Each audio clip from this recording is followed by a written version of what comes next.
যেভাবে লেখা আছে আমি সেভাবেই পড়ছি। প্রিয় রাসেল ভাই, নিশ্চয়ই ভালো আছেন। ভূত.কমে আমরা সচরাচর যে ধরনের ঘটনা শুনে থাকি তার কেন্দ্রবিন্দুতে থাকে কোনো ব্যক্তি বা তার পরিবার, কিন্তু ঘটনার মূল নায়ক যদি হয় একটি বাড়ি, তাহলে কেমন হয় বলুন তো? আজ শেয়ার করছি একটি বাড়ি এবং একে ঘিরে ঘটে যাওয়া বিভিন্ন ঘটনা। বলছিলাম দীপ্ত সিলেট থেকে প্রথমে আপনার প্রতি অশেষ কৃতজ্ঞতা আমাকে ভূত.কমের একজন অফিসিয়াল স্টোরি টেলার হিসেবে নির্বাচিত করার জন্য। সেই সাথে ধন্যবাদ রইল বিভিন্ন পর্বে আমার পাঠানো 4টি ইমেল পড়ে শোনানোর জন্য। রাসেল ভাই, আপনি আমাকে জানিয়েছিলেন হ্যালোইন এপিসোডের জন্য একটি ঘটনা সংগ্রহ করে পাঠানোর জন্য, তাই লিখতে বসে গেলাম। ভালো লাগলে ভূত.কমের শ্রোতাদের পড়ে শোনানোর অনুরোধ রইল। আমি হ্যালোইনে পারিনি, কিন্তু হ্যালোইনে আমাদের যে স্টোরি সেই সময়টা একেবারেই আমি পাইনি দীপ্তর এই ঘটনাটি শোনানোর মতন, কিন্তু এখন শোনাচ্ছি। আমি চলে যাচ্ছি ঘটনায়। জন্মের পর থেকে আজ পর্যন্ত আমি সিলেট শহরে একটি পাড়াতেই আছি। জীবনে পার হয়েছে 18টি বসন্ত। 18 বছরের এই ছোট্ট জীবন অনেক কিছুর পরিবর্তন হতে দেখলেও আমার পাড়ার এক প্রান্তে থাকা একটা দোতলা বাড়ির কোনো পরিবর্তন হতে দেখেনি। ছোটবেলা থেকেই এই বাড়িটির প্রত্যেকটি জানালা খোলা দেখে আসছি। এই সুন্দর ছিমছাম অথচ ভয়ঙ্কর বাড়িতে কেউ থাকে না, এবং কেন থাকে না এটা ভেবে ছোটবেলায় বেশ অবাক হতাম। এই বাড়িটিকেই আজকে ঘটনার প্রোটাগনিস্ট বা অ্যান্টাগনিস্ট বলতে পারেন। আজকের ঘটনাটি কোনো নির্দিষ্ট ব্যক্তির কাছ থেকে শোনা নয়।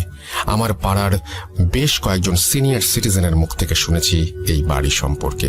এই ঘটনা অনেকের মুখ থেকে শুনেছি। এভাবে বাড়িটিকে ঘিরে ঘটা বেশ কিছু ঘটনা জোগাড় করে তা সংকলিত করে পাঠালাম। নিজের মতো করেই লিখলাম। ঘটনার পুরোটাই ঘটেছে আমার জন্মের আগে। শব্দ চয়ন ও বানানে কোনো ভুল থাকলে মার্জনা করবেন। যাই হোক, গৌরচন্দ্রিকা দীর্ঘায়িত না করে ঘটনায় যাওয়া যাক। 1999 সাল। আমাদের পাড়ায় এক মধ্যবয়স্ক দম্পতি পাড়ার এক কোনায় থাকা পরিত্যক্ত 6 শতক জমি কিনে সেখানে বাড়ি করে বসবাস শুরু করেন।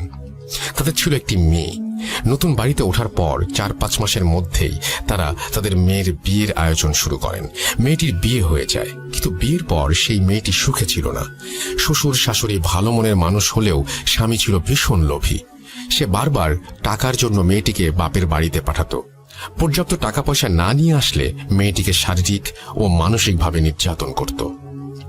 এক সময় অত্যাচার আর সহ্য করতে না পেরে মেয়েটি তার সমস্ত জিনিসপত্র নিয়ে বাধ্য হয়ে সেখান থেকে তার বাপের বাড়িতে চলে আসে। তার স্বামীও খবর পেয়ে সেখান থেকে গোপনে ওৎ পেতে থাকে এবং গভীর রাতে তার শ্বশুর শাশুড়ি ও স্ত্রীকে খুন করে। তারপর সে সমস্ত টাকা পয়সা ও সোনাদানা নিয়ে পালিয়ে যায়। কিছুদিন পর আশেপাশের বাড়ির লোকজন ওই বাড়ি থেকে খুব বাজে গন্ধ পাওয়ায় ওই বাড়ির ভেতরে প্রবেশ করে। বাবা মা ও মেয়ের গলিত লাশ আবিষ্কার করে। এরপর পুলিশে খবর দেওয়া হয়। পুলিশ এসে তাদের লাশ নিয়ে যায় এবং বাড়িটি যেভাবে ছিল সেভাবেই রেখে শুধু গেটে তালা দিয়ে বাড়িটা সিলগালা করে চলে যায়। ঘটনা 1। প্রায় 6 মাস পর ওই বাড়িটির ঠিক পাশের টিন শেড বাড়িটি বিক্রি করে দেয়া হয়। এবারে এক দম্পতি বাড়িটি কিনে নেন এবং ওই টিন শেড বাসা ভেঙে 3 তলা দালান নির্মাণ করেন। তখন তারা ওই পাড়াতেই একটা ভাড়া বাড়িতে থাকতো। অনেক শ্রমিক লাগিয়ে বেশ তাড়াতাড়ি এই বাড়িটি বানানো হয়ে যায়। বাড়ি পুরোপুরি রেডি, শুধু রং বাকি। বাড়ি রং করতে মাত্র 2 জন রং মিস্ত্রি আসায় রং করতে তুলনামূলক বেশি দিন লাগছিল। একদিন কাজ শেষ করতে করতে একটু রাত হওয়ায় ওই দম্পতি সেই রাতে তাদের জন্য ওই বাড়ির বারান্দায় ঘুমানোর ব্যবস্থা করে দেয়। মাঝরাতে ঘুমোতে যাবার আগে কোনো এক রং শ্রমিক সিগারেট খাবার ইচ্ছে হলো। সে সিগারেট ও ম্যাচ হাতে ছাদে উঠে যায়। ছাদে গিয়ে সে সিগারেট জ্বালিয়ে ম্যাচটা না নিভিয়েই ওই পুরনো ভবনে ছুড়ে দেয়। পরদিন সকালে ঘুম থেকে ওঠে সেই শ্রমিক এবং দেখে সে বারান্দায় একা, পাশের জন নেই। সে খুঁজতে শুরু করলো। খুঁজতে খুঁজতে সে ছাদে চলে যায়। গিয়ে আবিষ্কার করলো তার সাথে শ্রমিকটি প্রান্তে চৈতন্যহীন হয়ে পড়ে আছে। ঘটনা 2। পরবর্তীতে ওই নতুন বাড়িতে সেই দম্পতি বসবাস শুরু করে। তাদের 2 ছেলে। বড় ছেলে ঢাকা বিশ্ববিদ্যালয়ে পড়তো আর ছোট ছেলে ছিল উচ্চ মাধ্যমিকের ছাত্র। ছোট ছেলেটি বিড়াল খুব ভালোবাসতো এবং বাড়িতে 3-4টি পোষা বেড়াল ছিল। একদিন ওই বেড়ালগুলো সন্ধ্যার সময় ছাদে উঠে ছাদের কোণায় থাকা টবে গিয়ে একটা ছোট গাছে চড়ে লাফঝাপ করছিল। বেশি নড়াচড়ার কারণে এক পর্যায়ে টপ সহ ওই বাড়ির বিড়ালটি পিছলে ছাদ থেকে ফসকে পড়ে যায়। ওই সিলগালা করা বাড়ির আঙিনায় তারা গিয়ে পড়ে। সাথে সাথে ওই বিড়ালগুলো প্রচন্ড জোরে চিৎকার করে ওঠে। সে কেবল এক মুহূর্তের জন্য, এক মুহূর্ত পরে সব থেমে যায়। চিৎকার শুনে বাড়ির লোকজন বিড়ালগুলোকে খুঁজতে শুরু করে, কোথাও পায় না। পরের দিন সকালে দেখা গেল পরিত্যক্ত বাড়ির গেট থেকে ঠিক এক হাত সামনে খুব যত্ন করে সারি করে গুছিয়ে 3টি বিড়ালের লাশ। প্রত্যেকটা বিড়ালকে ঘাড় মোটকে মারা হয়েছে। যেটা আরো আশ্চর্যের বিষয় সেটা হলো বিড়ালগুলোর শরীরে এক ফোঁটা রক্তও নেই। শুকনো ঠনঠনে জায়গায় বিড়ালের মৃত শরীরগুলো এমন ভাবে সাজিয়ে রাখা হয়েছে যে দূর থেকে দেখলে মনে হয় 3টি বিড়াল খুব আরাম করে ঘুমোচ্ছে। অবাক করা ব্যাপার হলো বাড়িটি কিন্তু সিলগালা করাই রয়েছে। বিড়ালগুলো ওই বাড়িতে আটকে পড়ে ওদের কেন মেরে এখানে রেখেছে সেটা কেউ বুঝতে পারছিল না। ঘটনা 3। ঘটনা 1 বর্ণিত পরিত্যক্ত বাড়ির পাশে থাকা সেই 3 তলা বিল্ডিং। এই বিল্ডিং এ একটি বাসায় নতুন ভাড়াটিয়া ওঠে। সেই পরিবারে ছিলেন স্বামী স্ত্রী, তাদের কলেজ পড়ুয়া ছেলে ও মেয়ে এবং 80 বছরের এক দাদু। এছাড়াও এক যুবক ভৃত্য ছিল যার কাজ ছিল সর্বক্ষণ বৃদ্ধের খেয়াল ও যত্ন রাখা। ভৃত্যটি কাজকর্ম ও আচার ব্যবহার ভালো হলেও মনে মনে সে বাড়ি থেকে চুরি করে পালিয়ে যাবার ফন্দি আঁটছিল। কিছুদিন পর ভৃত্য একদিন সুযোগ বুঝে আলমারির চাবি চুরি করে বাড়ির টাকা পয়সা ও সোনাদানা সরিয়ে ফেলে। কিন্তু পালাতে গিয়ে সে বাসার কর্তা গিন্নির নজরে পড়ে যায়। এক নজর দেখেই স্বামী স্ত্রী কারো বুঝতে বাকি রইল না যে ছেলেটি চুরি করে পালাচ্ছে। তারাও ছেলেটিকে ধাওয়া করে। পালানোর পথ না পেয়ে চাকরটি শেষমেশ ছাদে উঠে যায় এবং সেখান থেকে লাফ দিয়ে ওই সিলগালা করা বাড়িটির আঙিনায় পড়ল এবং এক মুহূর্ত পরেই তীব্র স্বরে আর্তনাদ করে উঠল। পরদিন সকালে ওই পরিত্যক্ত বাড়ির গেটে ঠিক এক হাত সামনে পাড়ার লোকজন ভৃত্যটির মৃতদেহ আবিষ্কার করে, ঠিক সেই জায়গায় যেখানে বিড়ালগুলো পড়েছিল। কিন্তু ভয়ের ব্যাপার হলো তার লাশটিও পুরোপুরি ফ্যাকাশে, একটুও রক্ত নেই, শরীরে কোনো ক্ষত বা আঘাতের চিহ্ন নেই। এটা যে কোনো মানুষের কাজ নয় সেটা বুঝতে কারো বাকি রইল না। ঘটনা 4। এক সময় আমাদের এলাকায় ছিচকে চোরের উপদ্রব বেড়ে গিয়েছিল। সে কারণে পাড়ার কিছু কিছু বাড়িওয়ালা কুকুর পুষতে শুরু করে। পরপর 3টি অদ্ভুত ঘটনা ঘটার পরও পাড়ার এক বাড়িওয়ালা কিছুতেই বিশ্বাস করতে পারছিলেন না যে ঘটনাগুলো অস্বাভাবিক। তিনি সিদ্ধান্ত নিলেন তার কুকুরের একটি বড় বাচ্চাকে তিনি ওই বাড়ির ভেতরে ছেড়ে দেবেন। যেই ভাবা সেই কাজ। ওই বাড়ির পাঁচিল খুব বেশি উঁচু নয়, তাই কুকুরটিকে পাঁচিল টপকিয়ে বাড়ির ভেতরে পাঠিয়ে দিল এবং তাড়াতাড়ি উঠলেন তিনি তার বাড়ির ছাদে কি হচ্ছে তা দেখার জন্য। তিনি দেখলেন কুকুরটি কিছুক্ষণ বাড়ির উঠোনে ঘোরাঘুরি করলো। হঠাৎ করে কুকুরটি গলা ছেড়ে বীভৎস রকমের চিৎকার শুরু করলো। দেখে স্পষ্ট বোঝা যাচ্ছিল ভয়ানক কিছু একটা দেখলে কুকুর যেভাবে রিয়্যাক্ট করে সেটাই হচ্ছে। সেই বাড়িওয়ালা খুব ভয় পান, কারণ কুকুরটির সামনে তিনি কিছু দেখতে পাননি। তাহলে এমন কি দেখেছে কুকুরটি যে ভয় পাচ্ছে তা উনি ঠাহর করতে পারছিলেন না। কুকুরটি সর্বশক্তি দিয়ে দৌড়ে পাঁচিলের দিকে আসতে চাইল, কিন্তু পারল না। বাউন্ডারি ওয়াল পর্যন্ত পৌঁছানোর আগেই কুকুরটি মাটিতে শুয়ে পড়ে প্রচন্ড জোরে হাত পা ছোড়াছুড়ি করতে লাগলো। মুরগির গলা কেটে ফেললে যেভাবে ডানা ঝাপটা থাকে এবং মারা যায়, ঠিক সেভাবে কুকুরটিও চিৎকার করছিল আর ছটফট করতে করতে নিস্তেজ হয়ে গেল। পরদিন ভোরবেলা ওই বাড়িওয়ালা মর্নিং ওয়াক করতে বের হন। হাঁটতে হাঁটতে তিনি দেখেন, তিনি যখন ওই বাড়িটির সামনে দিয়ে হাঁটছিলেন তখন ওই বাসার নারিকেল গাছ থেকে ঝুপ করে কি যেন একটা তার গায়ের ওপরে পড়ল, যা দেখে তিনি দেখা মাত্রই চিৎকার করে উঠলেন তারস্বরে এবং সেন্সলেস হয়ে যান। তার গায়ের উপরে যা পড়েছিল সেটা হলো তার সেই কুকুরের ছিঁড়ে ফেলা মাথা। ঘটনা 5। আমাদের পাড়ার প্রায় অর্ধেক পরিবার মণিপুরী আর বাকি অর্ধেক বাঙালি। জাতিগত সত্তা আলাদা হলেও আমাদের মধ্যে সম্পর্ক অনেক ভালো। পাড়ার কিশোর বয়সের মণিপুরী ও বাঙালি ছেলেমেয়েরা মাঠে গোল হয়ে বসে আড্ডা দিচ্ছিল। তখন কে সাহসী আর কে ভীতু সেটা নিয়ে তর্ক বিতর্ক শুরু হয়। এক পর্যায়ে সাগর নামে এক মণিপুরী কিশোর দাবি করলো সে নাকি সব থেকে সাহসী। তখন সবাই তাকে প্রমাণ দিতে বলল। সাগর বলল সে নাকি ভুতুরে বাড়ির ভেতর ঢুকবে এবং সেখান থেকে বের হয়ে আসবে। সকলে তার এমন কথা শুনে আঁতকে উঠল। সবাই মিলে তাকে বারবার এই কাজ করতে নিষেধ করতে লাগলো। সবাই বলল যে অন্যভাবেও নিজের সাহসের প্রমাণ দেয়া যায়, কিন্তু সে জেদ করে রইল যে সে বাড়ির ভেতরে যাবেই। সবাই মিলে স্বীকার করে নিল সে সব থেকে সাহসী, কিন্তু সাগর গোঁ ধরে রইল ওই বাড়িতে সে যাবেই। কেউ কিছু বুঝে ওঠার আগেই সে উঠে দাঁড়িয়ে চিতাবাঘের মতো দৌড় দিল ওই বাড়িটির দিকে। এক মুহূর্ত লাগলো সবার বুঝতে ও কি করছে। বোঝা মাত্রই সকলে মিলে চিৎকার করতে করতে ওর পেছনে দৌড়ানো শুরু করলো। ততক্ষণে ও বাড়ির পাঁচিল পেরিয়ে ভেতরে চলে গেছে। সকলের সম্মিলিত কোলাহল শুনে পাড়ার বিভিন্ন বাড়িঘর থেকে মানুষজন বের হয়ে আসতে লাগলো। সকলে ওই ভুতুরে বাড়ি পর্যন্ত আসার আগেই সে লাফ দিয়ে ভেতরে ঢুকে পড়ল।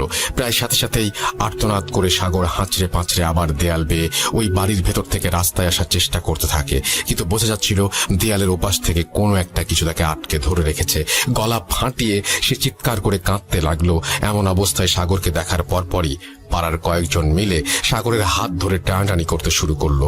বেশ অনেকক্ষণ দুপাশ থেকে টানাটানির পর সাগরকে সবাই মিলে শেষমেশ বাড়ি থেকে বের করে নিতে সক্ষম হলো। সেদিন থেকেই সাগর মানসিক ভারসাম্যতা হারিয়ে ফেলে। আজও সাগরদা মানসিক ভারসাম্যহীন হয়েই পড়ে আছে। ঘটনা 6। 1 বছরের মধ্যে পরপর এভাবে বাড়িটিকে ঘিরে বিচ্ছিন্ন ঘটনা ঘটার ফলে পাড়ার সবাই নড়ে চড়ে বসেন এবং একটি সমাধানের আসার পরিকল্পনা করেন। রাঙামাটি থেকে একজন মহিলা অঘরী তান্ত্রিককে নিয়ে আসা হয়। তিনি এসে প্রথমে যা যা হয়েছে তার সবকিছু জেনে নিলেন। পরদিন পূর্ণিমা এবং সেই মাঝরাতে একটা মশাল জ্বালিয়ে বাড়ির চারিদিকে ঘুরতে থাকেন। অনেকবার ঘোরার পর তিনি সবাইকে ঘুমিয়ে পড়তে বলেন এবং পরদিন সকাল 8টায় পাড়ার বড় মাঠে সবাইকে ব্যাপারটি জানাবেন বলে জানান। পরদিন 8টা সকলে অধীর আগ্রহ নিয়ে অপেক্ষা করছে কি হয় সেই রহস্য জানার জন্য। তান্ত্রিক এলেন। তিনি বললেন, তোমাদের পাড়ার ওই বাড়িটি থেকে এই সমস্যা দূর করা সম্ভব নয়, কারণ ওই বাড়িতে অর্ধ শতাধিক শক্তিশালী জিন মিলেমিশে বাস করে। এরা কখনো কারো ক্ষতি করবে না, কিন্তু যদি কোনো মানুষ বা প্রাণী ওদের শান্তি নষ্ট করে তাহলে ওরা সেই মানুষের ক্ষতি করবে, এমনকি মেরেও ফেলতে পারে। যেমন একদিন রাতে তোমাদের কারো বাসার একজন চাকর এখানে মারা গেছে। সে ছাদ থেকে লাফ দিয়ে বাড়িতে ঢোকার পর দৌড়াতে দৌড়াতে এখানে একটি বাচ্চা জিনকে পা দিয়ে পিষে ফেলে। সাথে সাথে সেখানকার জিনেরা মিলে তাকে জমের দুয়ারে পাঠিয়ে দেয়। তেমনি বিড়ালগুলোও সেখানে জিনকে আছড়ে দিয়েছিল বা কারো স্পর্শ লেগেছিল, সেই জন্য বিড়ালদের সাথেও এই দুর্গতি হয়। একটি সাধারণ জিনকে কাবু করাই অনেক ঝুঁকিপূর্ণ ব্যাপার, আর এখানে তো 50টিরও বেশি শক্তিশালী জিন। যদি আমি এদের কোনো ব্যাপারে কোনো হস্তক্ষেপ করি, কয়েক পলকের মধ্যে আমাকে সহ এই পাড়ার সকলকে মেরে ফেলারও ক্ষমতা রাখে ওরা। কাজেই আমার মনে হয় সব থেকে ভালো হয় যদি তোমরা কখনো ওদের বিরক্ত না করো। কেউ আর কোনোদিন ভুলেও ওই বাড়ির সীমানার ভেতরে ঢুকবে না বা ওই বাড়িতে কোনো কিছু ফেলবে না। যেভাবে বাড়িটা আছে সেভাবেই থাকুক, তাহলেই সবার মঙ্গল। এই বলে সেই অঘরীতান্ত্রিক চলে যান। তারপর থেকে আজ পর্যন্ত সেই বাড়িটি ওইভাবেই পড়ে আছে। দীর্ঘ 21 বছরে এই বাড়িতে আর কখনো কারো পা পড়েনি। এই ছিল আমার হ্যালোইন স্পেশাল পর্ব উপলক্ষে ঘটনা। রাসেল ভাই, বাড়িটি আমাদের পাড়াতেই। আপনি যদি চান নিশ্চয়ই বাড়িটির ছবি তুলে আপনাকে পাঠাতে পারি, ভূত.com এর শ্রোতা বন্ধুদের দেখাতে পারি। আশা করি ঘটনাটি আপনার ভালো লেগেছে। ঘটনা সিলেক্টেড হলে জানানোর অনুরোধ রইল। সবার কাছে দোয়া ও আশিস চাচ্ছি, কারণ আর 1 মাস পর আমার HSC পরীক্ষা শুরু হবে। যদি বেঁচে থাকি তবে অবশ্যই পরীক্ষার পর আবার নতুন ঘটনা সংগ্রহ করে পাঠাবো, সেই আশ্বাস দিয়েই শেষ করছি। ভালো থাকুন রাসেল ভাই, ভালো থাকুন ভূত.com এর সকল শ্রোতারা, সবাই নিরাপদে থাকুন। ভূত.com দীর্ঘজীবী হোক। দীপ্ত সিলেট, তারপরে তিনি তার ফোন নাম্বার এবং ইমেল অ্যাড্রেস শেয়ার করেছেন। আমি বলবো যে এটা আসলে একটা হন্টেড বাড়িকে নিয়ে ঘটনা, এবং হন্টেড হাউসের ব্যাপারটা আমরা অনেকেই জানি। এবং সেই হন্টেড হাউসে 50টির অধিক যদি জিন থাকে তাহলে সেটা তো অবশ্যই ভয়ঙ্কর ব্যাপার। এবং সেই বাড়ি থেকে আমরা সেই বাড়িতে তো ঢুকতে পারবো না, সেই বাড়ির আশেপাশে থেকে হয়তো আমরা একটা ভূত.com এর শো চাইলে করতেও পারি। যদি আপনারা চান, যদি আপনারা রাজি থাকেন, এবং কে কে সেই বাড়ির সামনে যে ভূত.com এর শো যদি করি তাহলে যেতে রাজি আছেন সেটাও আমাকে জানাবেন। আমরা আশা করি এরকম কিছু একটা প্ল্যান করে ফেলতেও পারি। আর আপনারা যা আমাদেরকে লিখে পাঠাবেন ঘটনা অথবা অডিও ক্লিপ পাঠাবেন, আমাদের ইমেল অ্যাড্রেস হচ্ছে russell.booth.com@gmail.com। আমাদের ফেসবুক হচ্ছে www.facebook.com/russell.স্বাধীন। এবং আমি দীপ্তকে অনুরোধ করব আপনি ওই বাড়িটির ছবি পাঠিয়ে দিন। আমি বিশ্বাস করি সবাই অধীর আগ্রহে অপেক্ষা করছে সেই বাড়িটির ছবি দেখার জন্য। আমরা চলে যাব আমাদের পরবর্তী ঘটনায়। ঘটনাটি আমাদের পাঠিয়েছেন সাবিত ময়মনসিং থেকে, এবং তিনি লিখেছেন, আসসালামু আলাইকুম রাসেল ভাই ও প্রিয় লিসেনার্স, আশা করি ভালো আছেন। আমি মোহাম্মদ সাবিত আলম, ঘটনাটি ময়মনসিং থেকে লিখছি। আজ আমি আপনাদের সাথে আরো একটি ঘটনা নিয়ে আবারও ফিরে এসেছি। এই ঘটনাটি আমি কালেক্ট করেছি আমার এক পরিচিত বড় ভাইয়ের এক্স কলিগের কাছে। আমি আর কথা না বাড়িয়ে ঘটনার প্রেক্ষাপট ও সরাসরি ঘটনায় চলে যাচ্ছি। আজ থেকে প্রায় 3-4 সপ্তাহ আগে আমি সন্ধ্যার দিকে বাইরে বের হয়ে পরিচিত এক বড় ভাইয়ের সাথে দেখা করতে চাই। ব্রহ্মপুত্র নদের ধারে সিঁড়িতে বসে চা খেতে খেতে আড্ডা দিচ্ছিলাম আমরা, আমি আর বড় ভাই আর বড় ভাইয়ের এক্স কলিগ। আমার বড় ভাইয়ের কলিগের নাম রেজওয়ান। কিছুটা সময় আড্ডা দিতে দিতে রেজওয়ান ভাইয়ের ফোনে একটা কল আসে আর উনি রিসিভ করে কথা বলেন। কথার ফাঁকে উনি যা বলছিলেন তা কিছুটা এমন শোনাচ্ছিল, জি আম্মু, হুজুরের পরে কি বলেছেন? আচ্ছা, ইনশাআল্লাহ আসর কেটে গেছে। ওনার এই কথা শুনে আমিও বড় ভাই কিছুটা কৌতূহলী হয়ে ওনাকে জিজ্ঞেস করি, আসর কেটে গেছে বলার কারণ কি? উনি শুরুতে বলতে চাইলেন না, কারণ উনি চাইছিলেন না ওনাদের সাথে যা ঘটেছিল সেটি মনে করতে। কিন্তু পরিবেশটা এমনই ছিল যে উনি আমাদের জোরাজুরিতে শেষমেশ বললেন, ঠিক আছে ঠিক আছে, সংক্ষেপে বলবো, আর আমার কথার মাঝে কোনো কথা বলবা না। চা নিয়ে আসো। বলছি। আমি দুই বড় ভাইয়ের জন্য চা আনতে চলে যাই। 5-6 মিনিট পরে চা নিয়ে ফিরে এসে দুজনের হাতে 2টি কাপ দিয়ে আমি সিঁড়ির ওপর বসে পড়লাম। এরপর রেজওয়ান ভাই ওনার কথা শুরু করলেন। একটা কথা একটু বলে নিতে চাই, আমি যখন ঘটনাটি শুনছিলাম তখন নদীর ওই পার থেকে প্রচুর পরিমাণে শিয়ালের ডাক ভেসে আসছিল, আর চারপাশে ঝিঝি পোকা আর ব্যাঙের ডাক যেন পরিবেশটাকে একেবারে ঘটনা শোনার জন্য তৈরি করে রেখেছিল। আপনারাও ইম্যাজিন করুন আর ঘটনাটি শুনুন। চলে যাই রেজওয়ান ভাইয়ের ঘটনায়। ঘটনাটি উনি যেভাবে আমাকে বলেছেন আমি ঠিক সেভাবে লিখে উপস্থাপন করার চেষ্টা করছি। ভুল ত্রুটির জন্য ক্ষমা চেয়ে নিলাম। ঘটনাটিতে কয়েকটি চরিত্র আছে, তাই সবাইকে মনোযোগ দিয়ে শোনার অনুরোধ করছি। বলছেন রেজওয়ান ভাই, আমি তখন বরিশাল বিভাগের একটি কুরিয়ার সার্ভিসে কাজ করি। চাকরিটা ভালোই ছিল, কিন্তু একটা জিনিস খারাপ লাগতো যে রোজ একই ধরনের রুটিন। এভাবে আস্তে আস্তে আমিও আমার কলিগরা যেন হাঁপিয়ে উঠছিলাম। কিন্তু এই একঘেয়েমি কেটে যায় কোরবানি ঈদের ছুটিতে বাড়ি গিয়ে। এছাড়াও ঈদের 2 দিন পরে 6 জন মিলে একটি ট্যুরও দেই আমরা রিফ্রেশমেন্টের জন্য। ট্যুর থেকে ফিরে প্রায় 4 দিন আমি বাড়িতেই ছিলাম। 1 বছর 9 মাসের মতো হবে আমার বিয়ে হয়েছে, কিন্তু ওয়াইফের সাথে বেশি সময় স্পেন্ড করতে পারিনি দূরে চাকরি করার জন্য।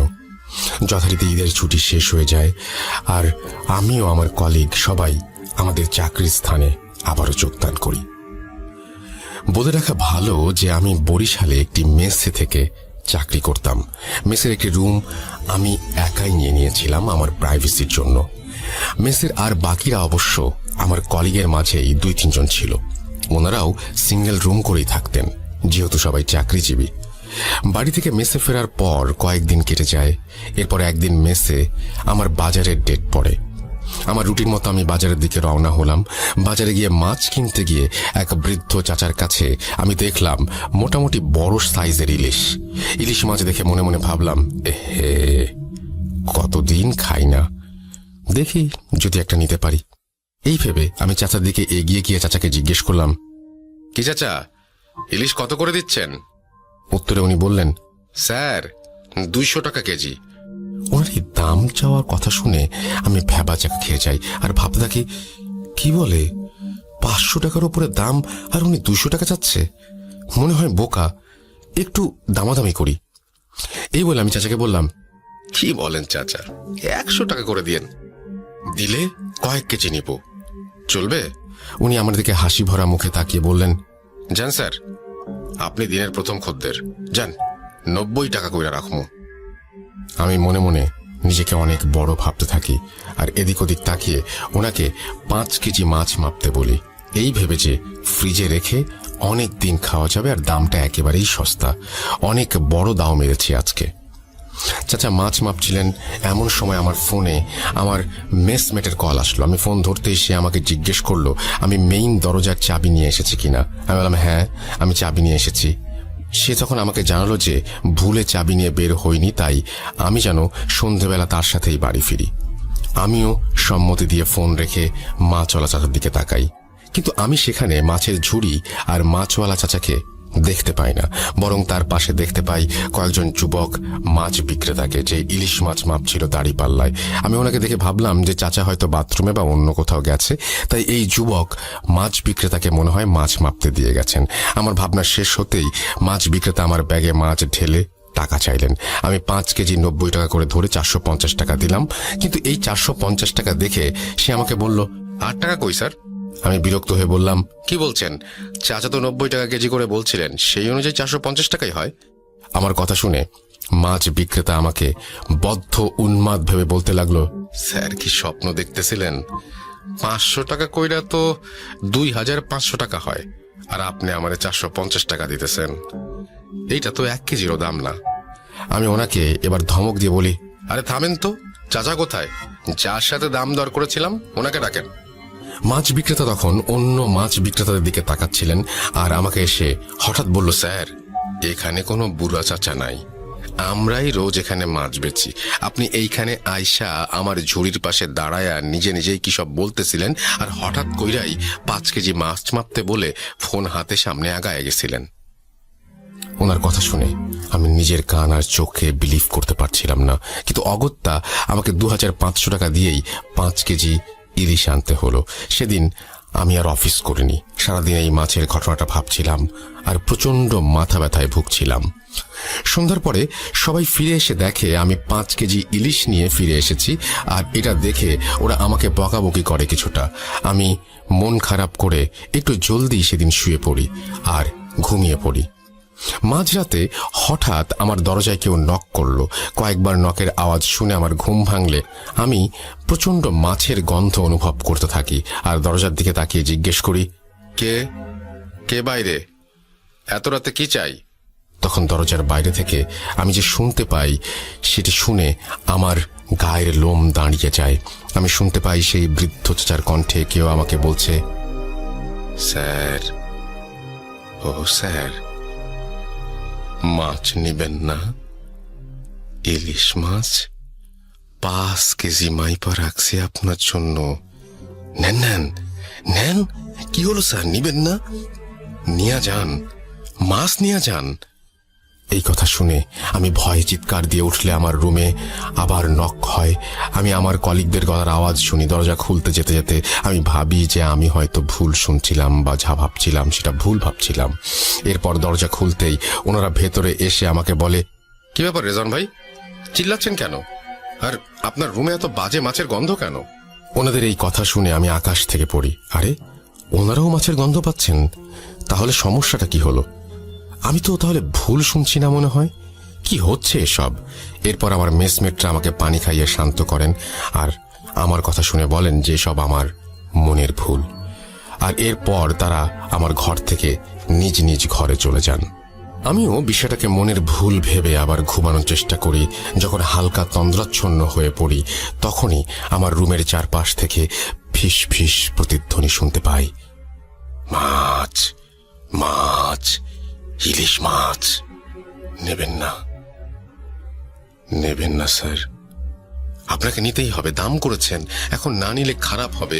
মাছ নেবেন না স্যার, ইলিশ মাছ? এমন ভাবে শব্দটা হচ্ছিল যেন মনে হচ্ছিল আমি কোনো হরর মুভির থিয়েটারে, আর চারপাশ থেকে হরিফিক সব সাউন্ড ভেসে আসছে। আমি আবার ঘুমিয়ে পড়ি। রুমের লাইট জ্বালিয়ে ঘড়ির দিকে তাকিয়ে দেখি 3:15 বাজে। ঘুম থেকে উঠে ঘড়ি দেখার সাথে সাথেই আমি আবার বিছানায় পড়ে যাই। আমার চারপাশ ব্ল্যাক আউট হয়ে যায়, আর আমি দেখতে পাই যে আমার রুমে আমি বিছানায় বসে, আর আমার বারান্দার দরজার সামনে সেই মাছ বিক্রেতা দাঁড়িয়ে। সে আমাকে খুব কঠিন গলায় বলছে, স্যার, মাছ তো আপনাকে নিতেই হবে। যদি নেন আপনি বেঁচে যাবেন, আর না নিলে কেউ বাঁচবে না। আমি তাকে বললাম যে আমি মাছ নেব না। তখন সে আমাকে বলল, নিবি না? ঠিক আছে, এবার দেখ কি হয়, দেখে নিস তুই। এই কথা বলে সেই মাছ বিক্রেতা মনে হলো হাওয়ায় মিলিয়ে গেল। আর আমারও মাথায় কিছু ছিল না, আমি মনে হয় ঘুমিয়ে গিয়েছিলাম। আমি যখন ঘুম থেকে উঠি তখন দেখি আমার পাশে একজন মেসমেট বসে আছে, আর আমি চোখ খুলতেই সে আমাকে দেখে আলহামদুলিল্লাহ বলল। আমার বিছানার সামনের দেয়ালের অ্যানালগ ঘড়ি থাকায় আমি দেখলাম 5:50 বাজে, অর্থাৎ ভোর। কিন্তু আমার মেসমেট আমাকে যা বলল তাতে আমি নিজেকে আর ধরে রাখতে পারছিলাম না। আসলে সময়টা ছিল সন্ধ্যা 5:50, অর্থাৎ আমার জীবন থেকে 14টি ঘন্টা গায়েব হয়ে গেছে। আমার মেসমেটদের বক্তব্য ছিল যে আমি দুপুর অব্দি রুমের দরজা না খোলায় তারা বাড়িওয়ালার কাছ থেকে ডুপ্লিকেট চাবি এনে দরজা খুলে দেখে আমি মেঝেতে পড়ে আছি আর আমার হাতে মাছের আঁশ লেগে আছে। এরপর থেকে তারা আমাকে বিছানায় উঠিয়ে আমার হাত পরিষ্কার করে রান্নাঘরে খাবার রান্না করতে গেলে দেখে ফ্রিজ থেকে ইলিশ মাছ বের হয়ে মেঝেতে পড়ে আছে আর একটা মাছের গায়ে কোনো আঁশ ছিল না। এই দেখে তারা কিছুটা অবাক হয় আর আমার হাতে মাছের আঁশ দেখে রান্নাঘরে আঁশবিহীন মাছ এসব তারা মিলানোর চেষ্টা করে, কিন্তু মিলাতে পারেনি। এর মাঝে আমি কিছুটা মানসিকভাবে স্ট্রেসড হয়ে যেতে শুরু করি, কারণ হঠাৎ এই জিনিসগুলো আমার কাছে খুব আনইউজুয়াল লাগছিল। আর আগেও কখনো আমার সাথে এমন কিছু হয়নি। ভয়ও পাচ্ছিলাম, মানসিক আঘাতও পাচ্ছিলাম একই সাথে। এরপর সন্ধেবেলা আমার মোবাইল একটা ফোন আসে। ফোনটি ছিল আমার আম্মুর। ফোন ধরতেই আম্মু বলেন যে আমি খুব জলদি যেন বাড়ি ফিরে আসি। আমি কারণ জিজ্ঞেস করলে আমার আম্মু আমাকে কিছুই বলে না, ফোন কেটে দেয়। আমি বাড়ি যাবার জন্য বাসের টিকিট কাটতে যাই, কিন্তু সেদিন টিকিট না পেয়ে পরের দিন রাতে বাসের টিকিট কেটে নেই। অফিসের বসকে অনেক কষ্টে ছুটি দেওয়ার কথা রাজি করিয়ে বাড়ি ফিরে এলাম। বাড়ি ফিরে এসে যে সকল দৃশ্য দেখি তা কল্পনার বাইরে। আমার স্ত্রী মাইশা, সে অসুস্থ, তার চোখের নিচে কালি পড়ে গেছে, হাত পা শুকিয়ে গেছে। আমি আম্মুকে জিজ্ঞেস করলে আম্মু আমাকে যা বললেন তা ওনার ভাষাতেই বলছে। তুই বরিশাল চলে যাবার কিছুদিন পর রাতের বেলা আমরা সবাই ঘুমিয়েছিলাম অন্যান্য দিনের মতোই। শেষ রাতের দিকে খুব জোরে চিৎকারের আওয়াজ পাই আমরা। শুরুতেই বউয়ের ঘরে গিয়ে দেখি বউ নেই। এরপর সারা বাসা খুঁজে শেষমেশ ছাদে গিয়ে তাকে অজ্ঞান অবস্থায় পাওয়া যায়। তার মুখে পানি ছিটিয়ে হাত পা মালিশ করে তার জ্ঞান ফেরানো যায়। কিন্তু জ্ঞান ফিরতেই সে সবার আগে যে কথাগুলো বলে সেগুলো হলো, মাছ মাছ মাছ খাবো, ওকে বল আমার জন্য ইলিশ মাছ আনতে, ও আমাকে মাছ দিয়েছে, ও কেন নেয়নি মা, কেন? এসব বলে তোমার বউ বাচ্চাদের মতো কাঁদতে থাকে। তাকে শান্ত করে ঘরে নিয়ে ঘুম পাড়িয়ে দিই আমি। কিন্তু সকালে ঘুম থেকে উঠলে ওকে জিজ্ঞেস করি ও কেন রাতে ছাদে গিয়েছিল। কিন্তু মায়েশা একেবারে অবাক হয়ে বলে, কি বলছেন মা, আমি রাতে সেই যে বিছানায় ঘুমিয়েছিলাম এই কেবলই উঠলাম। এই কথা শুনে আমি মায়েশাকে আর কিছু বলি না। এর পরের দিন সন্ধ্যা হতেই মায়েশা ছাদে চলে যায়। শুরুতে ভেবেছিলাম যে তোমার সাথে রোজ বিকালে সন্ধ্যায় ছাদে যাওয়ার অভ্যাস ছিল, কিন্তু তোমাকে মিস করে তাই হয়তো ছাদে যায়। কিন্তু সন্ধ্যায় ছাদে যাওয়া আমার পছন্দ ছিল না। ভেবেছিলাম 2-1 দিন পর ও নিজেই যাওয়া বন্ধ করে দেবে, কিন্তু না, ওর ছাদে যাওয়া সময় কাটানো আরো বাড়তে লাগলো।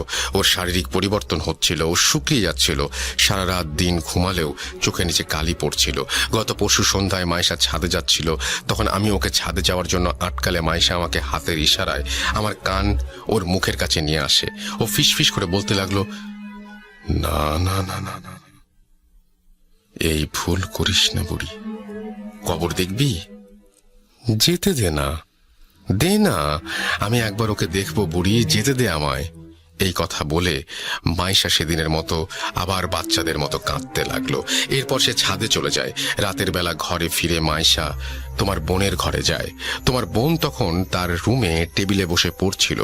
মাইশা তোমার বোনের চেয়ারের পেছনে দাঁড়িয়ে তোমার বোনের কাছে মুখ নিয়ে অত্যন্ত আস্তে আস্তে বলে, বুড়িটাকে মেরে ফেল, ও আমাকে ছাদে যেতে দিতে চায় না, বুড়িটার কবর খুঁড়ে রেখেছি, যা মেরে ফেল। এই কথা শুনে তোমার বোন মাইশার দিকে তাকিয়ে চিৎকার দেয়। আর তার রুমে গিয়ে দেখি মাইশা তোমার বোনের গলা টিপে দাঁড়িয়ে আছে আর চিৎকার করে বলছে, কেন কথা শুনিস না তোরা কেউ? বুড়িটাও শোনে না, তুইও না, 1, 2, 2টা কবর হয়ে গেছে, দেখবি দেখবি। এসব বলতে বলতে মাইশা নিজেই অজ্ঞান হয়ে যায়। এরপর আমরা তাকে বিছানায় শুইয়ে দেই আর তোমার বোনকে জিজ্ঞেস করি কেন মায়েশা তার গলা টিপে ধরেছিল। তোমার বোন তখন আমাদের জানায় যে মায়েশা তাকে যে বলেছিল, মায়েশার দিকে যখন তাকিয়েছিল তখন মায়েশার চেহারায় নাকি অদ্ভুত শয়তানি ছাপ ছিল, তাই সে ভয়ে চিৎকার দিয়েছিল। একটু পরে মায়েশার জ্ঞান ফিরলে সে উঠে বসে, তোমার বাবাকে আর তোমার বোনকে একসাথে কাছে ডাকে আর আমাদের কানের কাছে মুখ নিয়ে এসে ফিসফিস করে বলতে থাকে, মাছ এসেছে, মাছ, আমার নদীতে মাছ এসেছে, আমি মাছ শিকার করব, মাছকে ডাক বুড়ি ডাক। এসব বলা শেষ হলে সে চিৎকার দিয়ে ওঠে, জ্ঞান হারায়, আর তোমাকে ফোন করি। ডাক্তার এসে বলেছে সে খুব স্ট্রেসড আর মানসিক তাড়নায় আছে মেয়েটা, কিন্তু স্ট্রেসের কারণ কি সেটা মায়েশা ডাক্তারকে বলে না। সে ডাক্তারের সাথে কোনো কথাই বলেনি। এরপর ডাক্তার কিছু ওষুধ দিয়ে চলে যান। এবার বল, আমি কি করতে পারি? আমার মায়ের মুখে সব শুনে আমি আমার আম্মুকে জিজ্ঞেস করি যে মায়েশার পরিবারকে এসব জানানো হয়েছে কিনা। আম্মু বলেন যে আমার সাথে কথা বলে মায়েশার পরিবারকে জানানোর অপেক্ষায় ছিলেন ওনারা। আমি আম্মুকে বলি এখনই জানানোর কোনো দরকার নাই। আম্মু আমাকে কারণ জিজ্ঞাসা করলে আমি ওনাকে কিছু না বলে রুমে চলে আসি। কি বলতাম আম্মুকে? আমার জন্য সব হচ্ছে, আমার ভুলের জন্য আমার স্ত্রী এই অবস্থা। আপনারা ভাবছেন আমার কি দায় এখানে? শুনুন তবে ঘটনার শুরুটা একটু মনে করুন। কোরবানি ঈদের পর দেয়া আমাদের ট্যুর, আমার কলিগ মেহেদি ভাইয়ের গ্রামের বাড়ি এলাকার কাছাকাছি ট্যুরে আমরা গিয়েছিলাম। সেই ট্যুরে গিয়ে মেহেদি ভাই আমাদের একদিন রাতের বেলা একটি স্পিরিট কলিং প্রসেসের কথা বললেন, আর এও বললেন যে আমরা চাইলে ট্রাই করতে পারি। আমি সব বিলিভ করি না, এবং বিলিভ না করার কারণে বলেছিলাম যে আর এসব ফালতু, স্পিরিট বলে আবার কিছু হয় নাকি, দেখেন আপনারা ট্রাই করে। সবাই রাজি হলে মেহেদি ভাই একটি পুরনো বই বের করে মেঝেতে একটি তারকা এঁকে তার চারপাশে 4 জনকে বসিয়ে দেন। একে অপরের হাত ধরেছিল তারা। আমরা 6 জন ছিলাম। আমার এক কলিগ খুব ভয় পাওয়ায় সে এক্সপেরিমেন্টে অংশ নেয়নি। এরপর মেহেদি ভাই মাটিতে বাটির শুকনো পাতা আর কি সব দিয়ে আগুন জেলে ধোঁয়া তৈরি করে স্পিরিট কল করলেন। 10 মিনিট, 15 মিনিট, 1 ঘন্টা পার হলেও কিছু হয় না। আর জিনিসটাকে ফেক ভেবে আমি আমার 2 হাত ছেড়ে উঠে পড়তেই মেহেদি ভাই আমাকে ধমক দিয়ে বলেন, রেজওয়ান, তুমি নিয়ম ভাঙবে না, নিয়ম ভাঙলে ক্ষতি হবে, বসে যা, আয়। ওনার এই কথা শুনে আমি তাচ্ছিল্যের হাসি দিয়ে রুম থেকে বেরিয়ে যাই এবং বারান্দায় বসে সিগারেট খেতে লাগলাম। এরপর আমাদের মাঝে কথাবার্তা তেমন হয়নি, আর আমরাও এই বিষয়টা ভুলেই গিয়েছিলাম। কিন্তু এবার আমার মাথায় আসলো এই ট্যুরের কিছুদিন আগে আমার সাথে মাছ নিয়ে এই ঘটনার কথা, আর আমার ওয়াইফের সাথে সেম মাছ নিয়ে ঘটনা। তাহলে অবশ্যই সেই এক্সপেরিমেন্টের কারণে কোনো খারাপ কিছু আমার পিছু নিয়েছে, যা আমার ওয়াইফের ক্ষতি করতে যাচ্ছে। আমি আমার মা বাবাকে এসব কি করে বলতাম আপনারাই বলুন। এর পরের দিন আমি এলাকার মসজিদের ইমাম সাহেবের কাছে গিয়ে সব ঘটনা খুলে বলি। উনি আমাকে বকাচকা করেন আর বলেন যে এসব হারাম কাজ করে বিপদ ডেকে আনলে উনি সাহায্য করবেন না। এরপর উনি আমাকে আরেকজন হুজুরের একটি ঠিকানা দিয়ে সেখানে যেতে বলেন। আমি সেদিনই সেই হুজুরের কাছে যাই আর দেখা করে সব জানাই। উনি সন্ধ্যায় আমাকে নিয়ে আসন করবেন বলে জানান। মাগরিবের আজান হলো। আমি আর হুজুর একসাথে নামাজ পড়ে ওনার ঘরে গিয়ে আসনে বসলাম। হুজুর আমার 2 হাত ধরে দোয়া পড়ছিলেন আর ফু দিচ্ছিলেন। এক পর্যায়ে হঠাৎ আমার হাত ছেড়ে দিয়ে উনি বললেন, রেজওয়ান ভাই, আপনি যা ভাবছেন সেটা একেবারে 100% ভুল। সেদিন ওই এক্সপেরিমেন্টে কোনো জিন হাজির হয়নি, আর আপনার সাথে যা হয়েছে তা কিছুই ওই এক্সপেরিমেন্টের ফল না। হুজুরের মুখে সব শুনে আমি ওনাকে জিজ্ঞেস করি, তাহলে আসল সমস্যা কি? আমার কথা শুনে হুজুর বলেন, আমার বাসায় না গেলে উনি বুঝতে পারবেন না, আর আমার বাসায় যাবার আগে কিছু প্রস্তুতি আছে ওনার, যা ওনার করতে 3-4 দিন সময় চাই। এরপর ওনাকে সময় দিয়ে ওনার ফোন নাম্বার নিয়ে বাড়ি ফিরে আসি, আর আম্মু আব্বুকে বলি মায়েশার ফ্যামিলির সাথে যোগাযোগ করতে। আমার আম্মু আব্বু মায়েশার পরিবারের সাথে যোগাযোগ করতে সেখান থেকে উঠে আসে আরও এক চাঞ্চল্যকর তথ্য। কি সেই তথ্য? শুনুন মায়েশার মায়ের ভাষায়। আপনাদের কাছে ক্ষমা চাচ্ছি, আমি আর মায়েশার বাবা। আমাদের মেয়ের বয়স যখন 10 বছর ছিল তখন তার একটি মানসিক রোগ দেখা দেয়। সে নিজে নিজে কথা বলতো, লেখাপড়া করতো না, আমাদের সবাইকে মারবে বলে চড়াও হয়ে যেত। অনেক হুজুর কবিরাজ তদবির করেছি আমার মেয়ের, কিন্তু সে ভালো হচ্ছিল না। অবশেষে একজন মনোরোগ বিশেষজ্ঞকে দেখানো হলে সে বলে এই রোগটা খুবই রেয়ার কেস, লাখ মানুষের মাঝে একজনের হয়। নিজেকে ভুলে গিয়ে অন্যের মতো আচরণ করা, ভায়োলেন্স, আর এরপর সব ভুলে যাওয়া। এই রোগের চিকিৎসা মেডিটেশন আর নিয়মের মাঝে চললে ঠিক হয়ে যাবে বলে ডাক্তার আমাদের বলেন।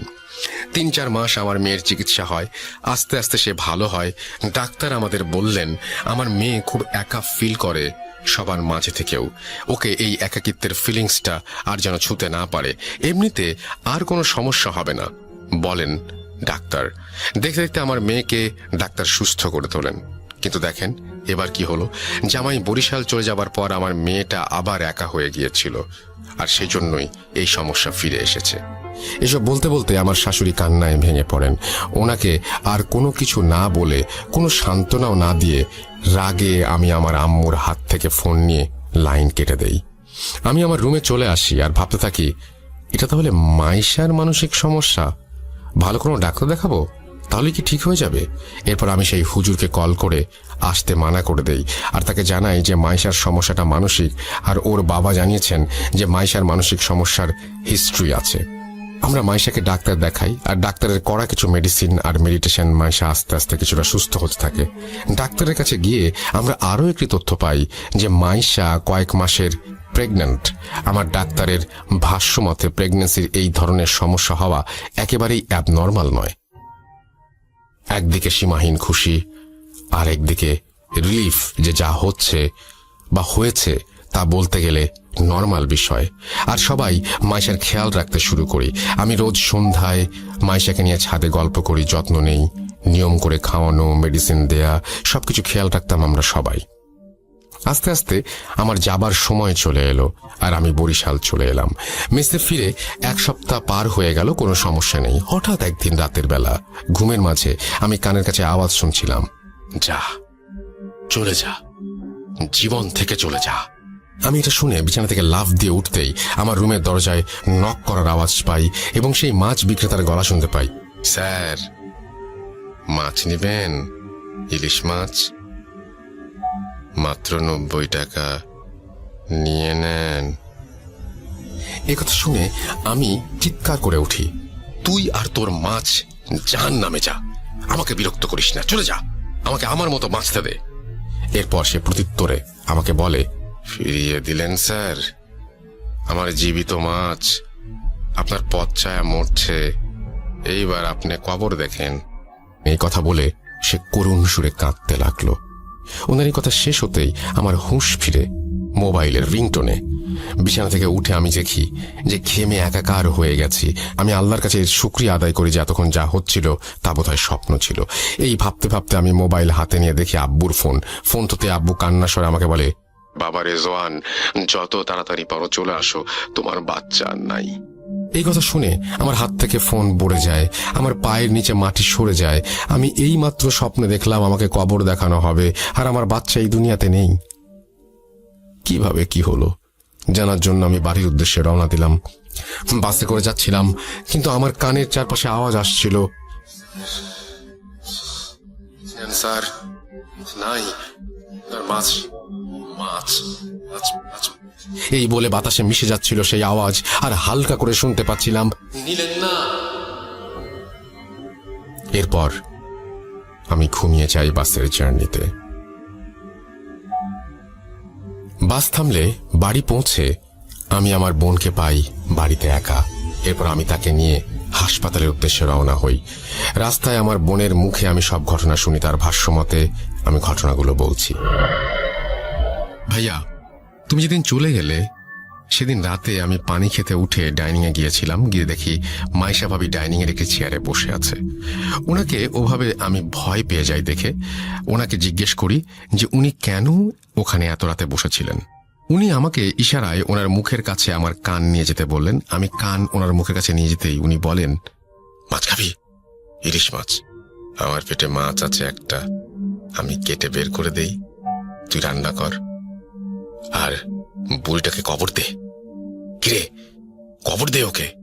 আরে কি ভাবছিস, দে।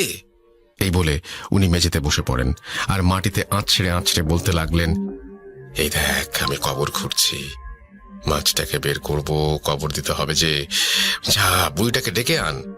উনার এই আচরণ দেখে আমি চিৎকার করে উঠলে আম্মু আব্বু ডাইনিং এ এসে মাইশা ভাবিকে ধরে তার বিছানায় নিয়ে যান। মাইশা ভাবি আব্বু আম্মুকে গালাগাল দিচ্ছিলেন আর বলছিলেন, তোরা কেউ মাছ খাস না, তোদের ছেলে খায় না, মেয়ে খায় না, আর তোরাও খাস না। তোদের ছেলেকে কত করে বললাম আমার মাছ নিয়ে যেতে, কিন্তু ও নেয়নি। তাই আমি তোর ছেলের মাছ নিয়ে যাব। দেখ দেখ, ওই যে কবর খুঁড়ে রেখেছি, মাছ কবর দেব। এসব বলে ভাবি জ্ঞান হারান। ওনার পাশে সেদিন আমরা সারা রাত বসেছিলাম। সকালে উঠে ভাবি আমাদের বলেন যে রাতের বেলা উনি ছাদে গেলে আমাকে বলেন আম্মু আব্বুকে মেরে ফেলতে, আর তোমাকেও যেন মেরে ফেলা হয়।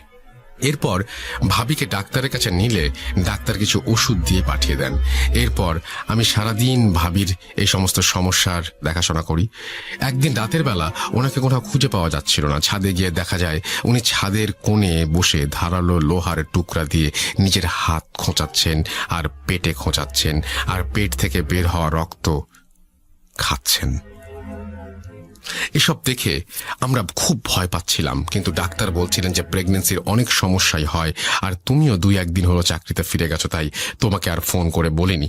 কারণ এমন বারবার ছুটি নিলে তোমার চাকরি কিভাবে থাকবে, সংসারই কিভাবে চলবে। এরপর একদিন রাতের বেলা আমি আমার রুমে ঘুমাচ্ছিলাম। হঠাৎ আমার রুমে কুকুরের ডাক শুনে আমি লাফ দিয়ে বিছানা থেকে উঠে যাই, আর আমার রুমে কুকুরের ডাক কোথা থেকে এলো দেখতে থাকি। এর মাঝে হঠাৎ পচা মাছের গন্ধ দিয়ে আমার রুম ভরে যায়।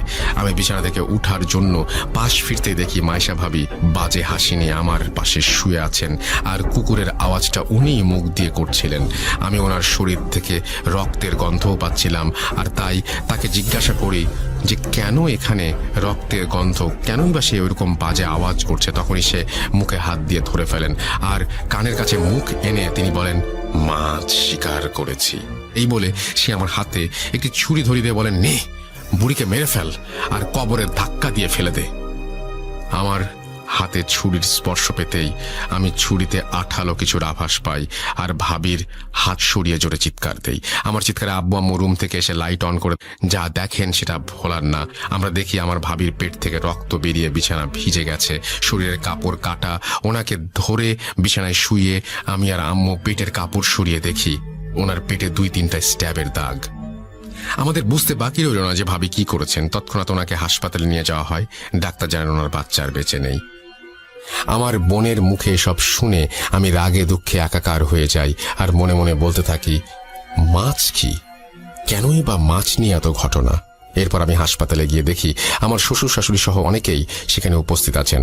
মায়ের সাথে দেখা করি, সে ঘুমোচ্ছে। তাকে ওই অবস্থায় দেখে আমার মরে যেতে ইচ্ছা করছিল। এরপরে সব কেন শুধুমাত্র মানসিক সমস্যা নয় তা বুঝতে পারি আমরা সবাই। আর আমি সেই হুজুরকে ফোন করি যার সাথে আগে দেখা করছিলাম। সেদিন রাতে আমাদের বাসায় হুজুর আসেন এবং আসন করেন। এর আগে হুজুর হাসপাতালে গিয়ে মাইশাকে দেখে আসেন আর আমাদের কাছ থেকে সবকিছু জেনে নেন।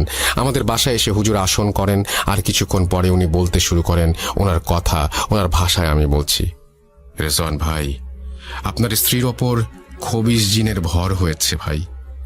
তিলে তিলে সে আপনাদের পরিবার শেষ করে দেবে। আপনি যে স্বপ্ন দেখতেন সেগুলো সেই দেখাতো, আর লক্ষ্য ছিল আপনাকে পাগল করে দেয়া। আর সে মাছ বিক্রেতার রূপ ধরে আপনার সাথে ছলনা করছে। আমি হুজুরকে জিজ্ঞেস করলাম জিনের ভর করার কারণ কি। উত্তরে হুজুর বললেন, ভাই, আপনার স্ত্রীকে নিয়ে রোজ সন্ধ্যায় ছাদে যেতেন, আর আপনি যেদিন চলে যান বরিশাল তার পরদিন বা কিছুদিনের মাঝে সন্ধ্যায় আপনার স্ত্রী ছাদে একাই যায়। তার চুল ছিল খোলা। সন্ধ্যাবেলায় আপনার স্ত্রীকে দেখেই সেই জিন আকৃষ্ট হয়ে যায়, আর মাইশা ভাবিকে সে নিয়ে যাবে বলে ঠিক করে। কিন্তু মাইশা ভাবি প্রেগনেন্ট থাকায় সে রেগে যায় আর ঠিক করে যাকে ভালোবাসে তার কাছ থেকে অন্যের বাচ্চা সে আনতে দেবে না। তাই সে আপনার বাচ্চাকে হত্যা করলো, আর আপনাকে পাগল বানিয়ে স্ত্রী থেকে দূরে সরিয়ে আপনার মা বাবাকে মেরে সে আপনার স্ত্রীকে নিয়ে যেতে চাচ্ছিল। ওনার কথা শুনে আমি ওনাকে জিজ্ঞাসা করলাম আমাকে কেন মাছ সাজছে সে। হুজুর বললেন, ওই মাছের মাধ্যমে জিন আপনাকে বশ করে পাগল বানাতে চাইছিল, কিন্তু আপনি সেই মাছ না নেয়ায় সে আপনাকে ধোঁকা দেয় এই বলে যে আপনার মাছ মারবে। আসলে আপনার মাছ হচ্ছে আপনার সন্তান, যাকে ইতোমধ্যে সে মেরে ফেলেছে। এরপর এই সমস্যার পরিত্রাণ চাইলে হুজুর আমাদের বলেন যে এর একমাত্র সমাধান হচ্ছে রুকাইয়া। আমরা যারা মুসলমান আছি, যারা সবাই জানি যে রুকাইয়া জিনিসটা আসলে কি, যারা জানেন না তাদের জন্য বলছি, রুকাইয়া হচ্ছে মুসলিম এক্সোরসিজম বা জিন ছাড়ানোর প্রসেস। ঘটনায় ফিরি, যেহেতু মাইশা অসুস্থ ছিল তাই হুজুর আমাদের বলেন 15 দিন পর মাইশার রুকাইয়া হবে, আর এই 15 দিন মাইশাকে চোখে চোখে রাখতে হবে। হুজুর একটি তাবিজ আমাদের দিয়ে বলেন যে মাইশা যতদিন হাসপাতালে থাকবে ততদিন যেন এই তাবিজ ওর কাছে থাকে, আর উনি আমাদের বাসা বন্ধ করে দিয়ে যান যেন মাইশা বাসায় আসলে আপাতত 15 দিন বাসায় কোনো সমস্যা না হয়। এরপর মাইশা বাসায় ফিরে এলে 15 দিন পর এক শুক্রবারের সন্ধ্যায় হুজুর 4 জন হুজুরকে নিয়ে মাইশার রুকাইয়া করার জন্য আমাদের বাসায় আসেন। মাইশাকে বোরখা পরিয়ে আমি আমার আম্মু আর আব্বু আর বোন মিলে আমার ঘরে নিয়ে আসি আর ওনাকে বিছানায় বসাই। হুজুর একটা ইসলামিক বই বের করলেন আর লাইট অফ করে কয়েকটা মোমবাতি জ্বালিয়ে আমাদের বললেন, যাই হয়ে যাক ভাবিকে ছাড়বেন না। মায়া করবে, কান্নাকাটি করবে, ভয় দেখাবে, আঘাত করবে, কিন্তু আপনারা দুর্বল হবেন না। এরপর হুজুর বাকি 4 জন হুজুরকে বললেন মোমবাতি নিয়ে রুমের 4 কোণায় গিয়ে দাঁড়াতে। এরপর সবাই সবার হাতে থাকা বই খুলে দোয়া আর সূরা পড়তে শুরু করলেন। আমি আর আমার আব্বু সহ আমার বোন মাইশাকে ধরে রেখেছিলাম। দোয়া পড়ার সাথে সাথেই মাইশার শরীর ভিজে যাচ্ছিল ঘামে, আর মাইশা মুখ দিয়ে এমন শব্দ করছিল যেন সে নিঃশ্বাস নিতে পারছে না। দেখে মনে হচ্ছিল মাইশার খুব কষ্ট হচ্ছে। এরপর মাইশা ঘাড় ঘুরিয়ে আমার কানের কাছে বলতে লাগলো, স্যার মাছ কিন্তু নিয়ে ফেলেছি, এবার বড় মাছ নিব। হুজুর কি করবে? ও তো নিজেই নিজের রক্ষা করতে পারবে না, ওই দেখ হুজুর কবরে। এই বলে সে আমার চেহারা বরাবর একটি ফু দিল। আমি বেহুশের মতো হয়ে গিয়েছিলাম আর দেখতে পেয়েছিলাম এক জঙ্গলে পড়ে আছি, আর আমার সামনে একটি কবর খোঁড়া, কবরে একটি লাশ যার মুখের দিকে কাফন খোলা। লাশটি ছিল সেই হুজুরের। এই দেখে আমি চিৎকার করে উঠি আর আমার মনে হতে লাগলো আমার ওপর বৃষ্টি পড়ছে। হঠাৎ আমার হুঁশ ফিরে এলো। আমি দেখলাম হুজুর আমার হাত ধরে ঝাঁকি দিয়ে বলছেন, ভাই বলেছিলাম না ধোঁকা দিবে, শক্ত হন। এরপর হুজুর আবার দোয়া পড়তে লাগলেন। আমি চোখ বন্ধ করে মাইশাকে ধরেছিলাম। কিছুক্ষণ পর আমার কানে সেই বৃদ্ধ মা চলার আওয়াজ শুনতে পাই, যাচ্ছি, আমি চলে যাচ্ছি, কিন্তু তোর সন্তানকে সাথে নিয়ে যাচ্ছি। ছেলের লাশ দেখ, চোখ খোল, আরে চোখ খোল, মাছ তো নিলি না, ছেলেকে বিলিয়ে দিলি, কেন মাছ নিলি না? আমি মাইশার মুখে এসব শুনে চোখ খুলিনি, আর মাইশা আস্তে আস্তে নিস্তেজ হয়ে গেল। রুমের চারপাশ থেকে উচ্চ স্বরে শুনতে পেলাম, আলহামদুলিল্লাহ, আল্লাহু আকবার। এরপর হুজুর আমাকে চোখ খুলতে বলেন। চোখ খুলতেই আমার আম্মুকে দেখলাম রুমের লাইট অন করতে, আর আমার বোন পানি এনে মাইশার মুখে ছিটিয়ে দিল। আমি আর আম্মু মাইশার হাত মালিশ করতে লাগলাম। একটু পর ওর জ্ঞান ফিরে এলো। ও বলল, রেজওয়ান কি হলো? আমার মনে হচ্ছে আমার ভেতর থেকে কেন জানি ভারী একটা বোঝা চলে গেছে। কি হয়েছে বলো তো? মাইশার কথা শুনে হুজুর মুচকি এসে বললেন, সবই আল্লাহর ইচ্ছা, আপনি ভালো হয়ে গেছেন। আপনি নিশ্চয়ই জানেন আপনার সাথে কি হয়েছে। যাই হোক, আল্লাহর রহমতে আর কিছু হবে না ইনশাআল্লাহ। আপনাকে একটা তাবিজ দিচ্ছি, 7 দিন পর খুলে ফেলবেন, আর কখনোই সন্ধ্যার পর ছাদে যাবেন না। এই বলে তাবিজটা দিয়ে হুজুর চলে যান।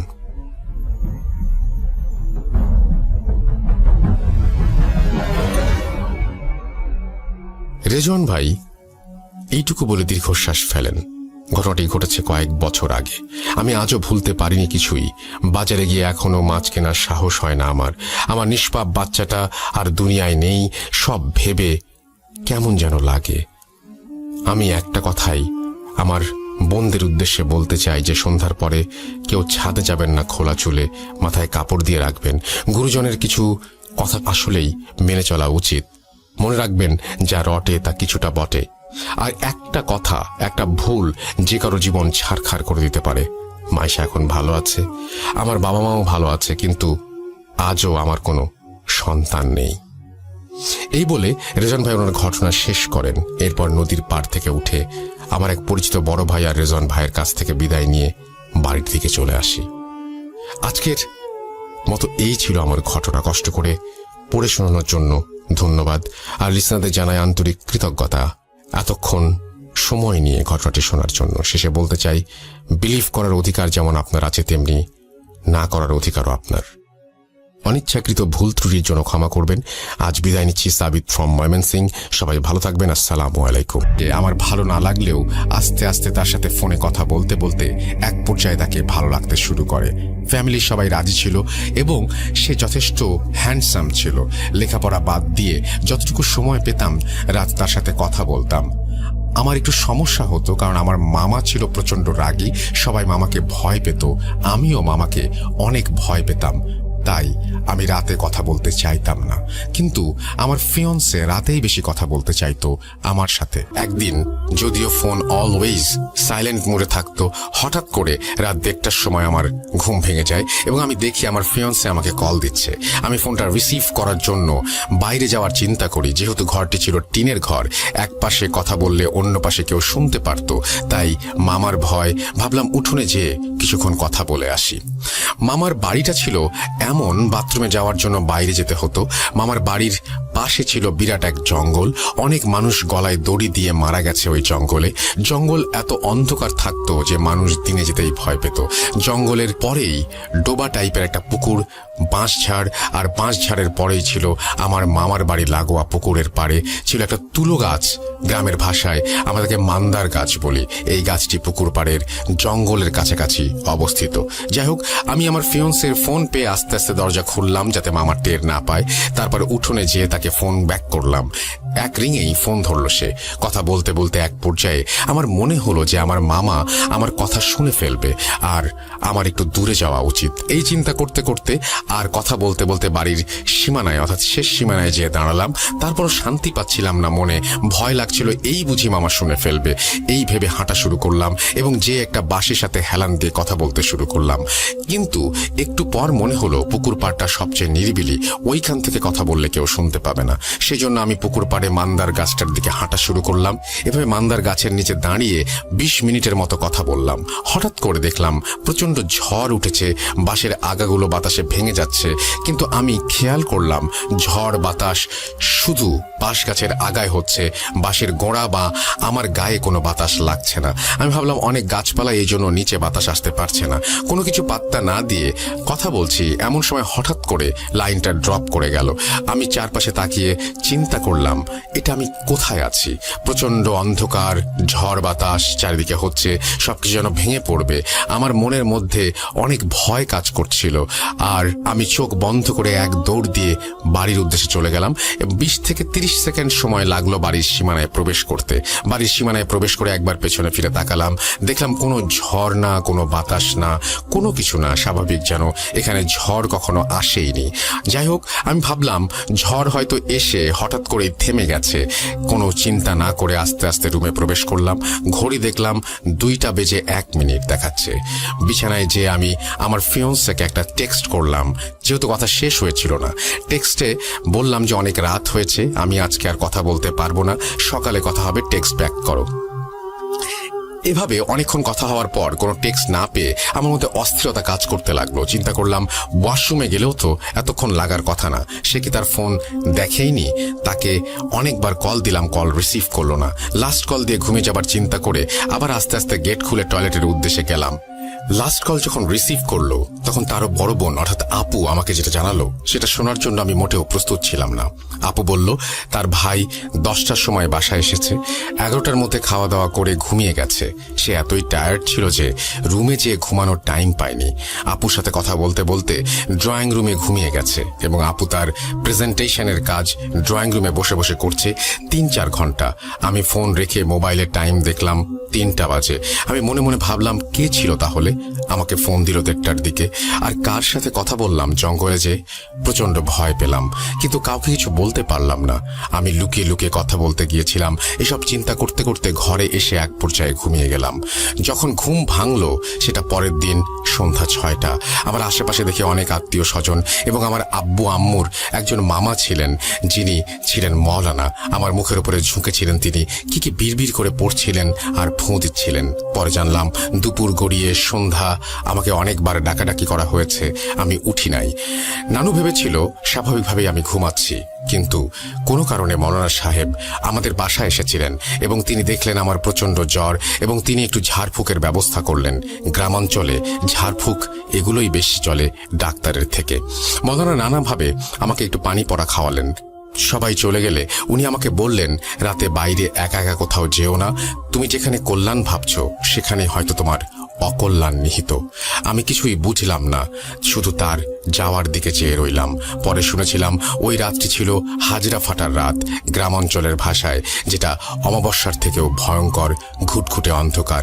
পারতপক্ষে এই রাতে সন্ধ্যার পরে কেউ বাইরে বের হয় না। এরপর থেকে আমার আর কোনো সমস্যা হয়নি, সব ঠিকঠাক চলছিল। কি ভেবেছেন এখানেই ঘটনা শেষ? এটা তো সমস্যার শুরু মাত্র।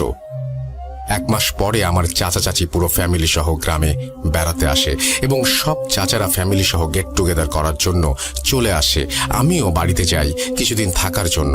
হঠাৎ করে আমি তার ফ্যামিলিতে একটু পরিবর্তন লক্ষ্য করলাম। যেমন চাচা আর আগের মতো অন্য চাচাদের সহ্য করতে পারছে না, দাদুর সাথে খারাপ ব্যবহার করছে।